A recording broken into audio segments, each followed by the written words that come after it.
அடுத்தவன் பொருள ஆசைப்படக்கூடாது, இருக்கக்கூடாது. அது நீதி. இப்ப இந்த நீதி எப்ப நமக்கு தெரிஞ்சிச்சு? ஏசப்ப கிட்ட வந்துதான்.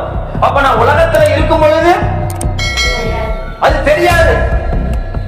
அடுத்தவன் பொருள் மேல ஆசைப்பட்டாலும் எனக்கு தெரியாது. அடுத்த மனைவி மேல ஆசைப்பட்டாலும் எனக்கு, அடுத்தவன் புருஷன் மேல ஆசைப்பட்டாலும் எனக்கு தெரியாது. ஏன்னா அது ஒரு ஜாலி. பாவமே சில பேர் என்ன பண்ணுவாங்க, ஜாலியா செய்வாங்க. பாவத்தையே என்ஜாய் பண்ணுவாங்க, பாவத்தை என்ஜாய் பண்ணுவாங்க. என்னடா ஒருத்தர் கேட்டா, தம்பி தண்ணி அடிப்பியா? அடிக்க மாட்டானே. பீடி அடிக்க மாட்டானே. பீடி சிகரெட் யாரும் பண்ணிக்க மாட்டேன். நீ ஏன்டா வாழ்றன்னு, ஏன் நீ வாழ்றேங்கிற?